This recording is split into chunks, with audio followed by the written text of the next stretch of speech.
Greetings, my friends, and welcome back to the Home Slice. It's good to have you around. If you've been following along, you know I have been doing these EDC tournaments where I'll carry one knife against another, and I've had a bunch of those planned, and I've been saying no to people giving me new products to test as I prepare to leave New Zealand. So I've just finished up all of the sent-in products, and I'm in the process of sending all of those back, which is good. It's a little weight off the shoulders and a little slowdown before I go back to the States. I did have one friend, Calvin, who was like, I'd like to send you one more package, but there's no pressure of timing to get through it. And I said, okay, I know Calvin's legit. So I let him send me one more package. He's sent me 3 knives, and one of them he's told me about. And the other 2, I asked him if he would give me a blind date, not tell me what it is, wrap it in a thing where I can't see it, and I'll actually open it with no idea what it is at the beginning of the episode where I cover that. But first, today, we're covering the first thing he sent me, which he told me about what he was going to send me. So there'll be one of these episodes in between each of the upcoming tournaments in which I'm just featuring stuff that I myself have bought through the last couple years and haven't had time to cover yet. Anyway, today we are talking about the Viking Tactics Patriot, made by Hogue in the US of A. This is a gnarly knife. He sent it to me and I was like, wow, that is a crazy shape and a really interesting design. On the back, we've got some beautifully machined G10 with some sort of diamond texturing throughout here and really specifically contoured grip characteristics there. It's got a sneaky forward choil. It almost looks like it's not there, but they've actually bumped it out right here, and this is not sharpened. And so you've got a nice, safe Spyderco grip. And the first thing that I will say, the first thing that I noticed about this thing is I was like, oh wow, it has almost Spyderco level ergonomics. But the first couple cuts I made with it where I had to really put pressure into it, I found it was pushing a lot on my pinky, and I was like, oh, that ridge is right under my pinky.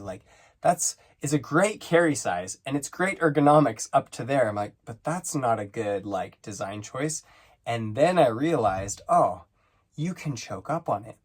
And here everything becomes beautiful. It's like every finger has a little nesting place. And it's a level of ergonomics that I generally only experience from Spyderco knives in the forward grip position. So really liking that already. It's CPM 20CV steel, which I know some of my viewers are going to tell me that Hogue does not do a good job of. In the comments, you guys can have at it, but I'm really enjoying it so far. I've sharpened this at the factory or the native sharpening angle. I'm not sure exactly what that was. It felt somewhere around 17 to 19, but I'm not sure. This upswept tip, I'm not usually a fan of upswept tips, but the grip pattern is such that it pushes the knife so far forward. You almost have the effect you have with the Spidey Chef, where the rake up of the blade is matched by the rake down of the handle, and you end up with a fairly centered tip that you can sort of spin it to do a drilling motion if you're doing outdoorsy work. But really enjoyed this so far. The G10, I can't get over how beautifully they've done the G10 on this thing. It's just phenomenal. The fuller is kind of fun. It's got a pretty thin hollow grind on this 20CV, and I've already cut up stuff like an apple that is kind of hard with the shoulders of a hollow grind, but they've really rounded this out quite a bit. They tumbled it for a long time, and it doesn't bind up very bad. So really liking this. The Able lock, or whatever Hogue calls their crossbar lock, is wonderful on this. I think it's probably about twice as good as my Hogue Deca was when I first opened it. No lock stick, where the Deca had a decent amount of lock stick, and really, really smooth. So I'm excited to I'm going to put a week of use onto this. I'm not going to compare it to anything. I'm just going to give Calvin and all of you my thoughts on the steel, the edge retention. I did a little video about the sharpening results, and most of them were good, though an edge usually can't do everything from the smoothest of smooth to the most aggressive. I've found that this thing was whittling at least an adult hair, not a kid's hair, which was a funny thing that I talked about. And it's at about 150 grams on the best machine and shaving fairly like silently. I don't know if you can see those hairs fly. I don't know if you can hear it, but it's almost silent on the shave. It's a very, very nice aggressive edge. I should have showed you the actual hairs to prove that it did it.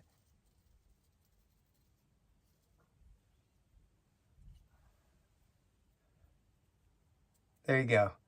What a funny hobby we have where we shave off our hairs and show them to people. I'm a bit weird, aren't I? I guess we're all a bit weird on this channel and in this hobby. Anyway, I'm going to carry this awesome knife for a little while, and I'll be back to tell you guys a little bit more about what I find in the use characteristics of it. The last thing I will note is that the shaping is excellent for carrying in the waistband. It's so rounded and cupped, and it's rounded this way that it sort of sits on my leg in the waistband of my pants, which is my preferred carry, and most things don't do it very well. So I am like really stoked on the carry size. For me, the carry size is perfect. For me, it's kind of cool because like my kids could actually use this in the kitchen. Like they put their hand up to it and their hand fits perfectly in this little spot. For me, if I do the forward grip, I'm also pretty perfect on the grip. There's some nice large jimping that gives you grip without feeling like you're in a cheese grater, and a fine tip, and a lot of beef to the blade. It's sort of a more, I mean, obviously Viking tactics, they're going for a more tactical side of design. Okay, that's my first impression. Really, really like it. Thanks heaps, Calvin. I'll get back to you guys in just a bit with my final thoughts from a week of use on this. All right, guys, I'm back from a week of use. I'm just getting over a cold, which is why I'm all wrapped up, but I'll try to boost the volume on this video as much as I can so you can hear me clearly. And I'll also probably keep this a bit short regarding the Viking tactics. Patriot knife by Hogue, sent by my friend Calvin. First off, I just want to follow up because I did a sharpening video and described my sharpening method on this, how I went to ceramic, how I went to a coarse strop or 4 micron, and then to ceramic stone, and then back to a fine strop, and it settled out at about 150. I didn't have any problems with wire edge with this at 150. The tip was like a little bit flexible, but I find on most steels, like it's very rare that you don't have the tip doing some flex, especially if you're cutting through a lot of fibrous stuff.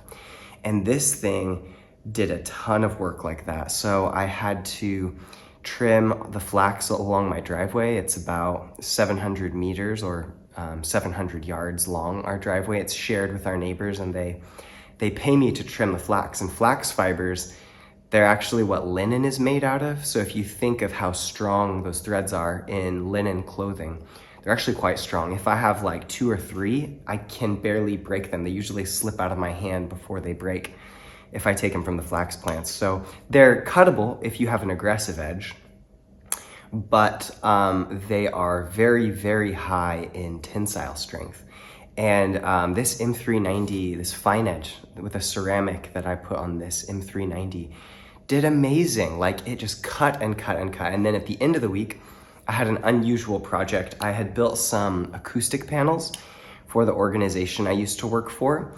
And they reached out to me and they asked me, like, would you be willing to recover and reupholster the sound absorption panels, the acoustic panels, because they've gotten discolored with a few summers of like humidity and flies and dust. So I bought over 27 yards. I bought over 27 meters here in New Zealand, you sharpen. of fabric, and all of that had to have all the fabric cut from along the side so that it fit properly. And then it needed the fabric corners like trimmed and cut so that they would fold in nice. And then I stapled them down on the top so you couldn't see any seams or staples on the bottom.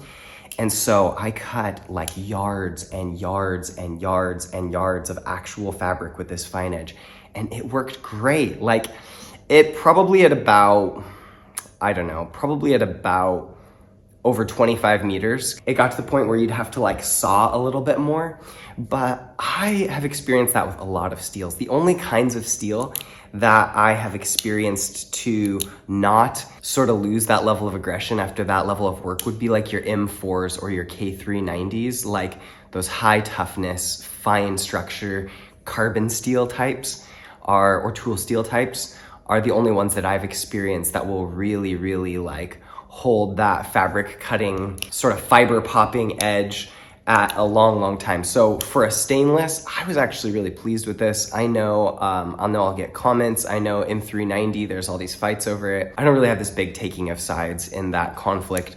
All I know is I really enjoyed this knife. The G10 is phenomenal. I don't think that I have ever experienced better machined and sculpted and contoured G10 in my life. Like the texturing was amazing. The shaping that Viking Tactics designed this with in the forward grip is perfect. As I said before, this one is not as comfortable, the rear grip, if you're doing really heavy work, because this bump, my pinky sits on it. So I really enjoyed that forward grip for a power grip. And then if you're just doing casual cutting, the back grip works fine. This was, I don't know if it's the smoothest. It's probably the smoothest axis lock that I have worked with so far. Now, I haven't tried your sort of Kaiser clutch lock and some of those that are like renowned for being adjustable and stuff, but I would say this rivaled any Benchmade I've ever had, and it's way better than the Deca that I have. So really impressed with the fluidity of the lock, and the strength seemed great. So in my final sort of wrap up review, I love this thing. I feel like in this, my friend Calvin has finally accomplished his goal. So I feel like my friend Calvin, you're probably gonna be watching this, but he's in quite a martial or a defensive vocation. And so he has this love of both slicey knives and really, really tough knives. And I myself have been on this drift because I'm not in any sort of like defensive occupation. It's not a reality that I grapple with very much. And honestly, even for work, I've been finding that a slicey knife works just fine. And if I have a multi-tool, I can pry stuff with that. So I've been drifting slowly away from tough knives and into just let them slice, just let them slice.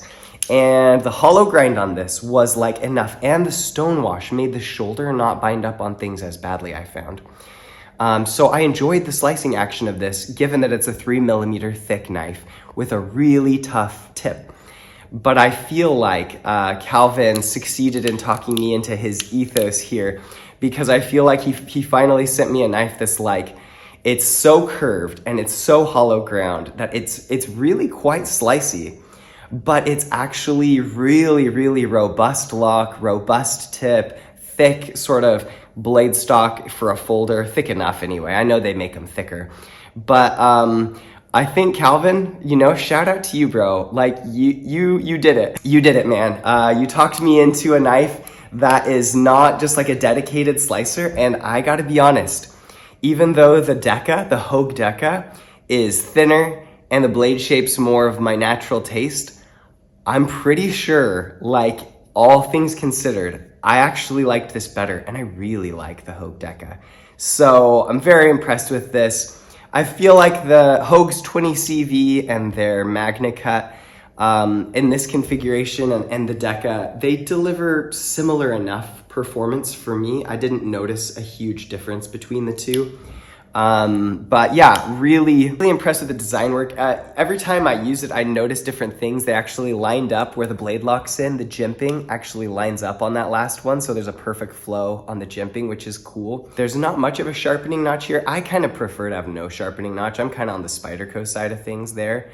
This finger well is really deep and sculpted, and I really like that for a pinch grip there, or even for your middle finger. It feels like really nice to be able to wrap that and get it locked in.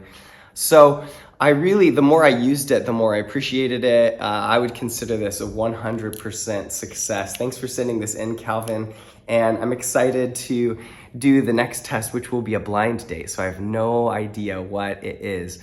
Anyway, thanks for tuning in today, guys. There's another video on screen, but for the rest of you, I'll say peace out from the home slice. I hope you have a great day. Bye.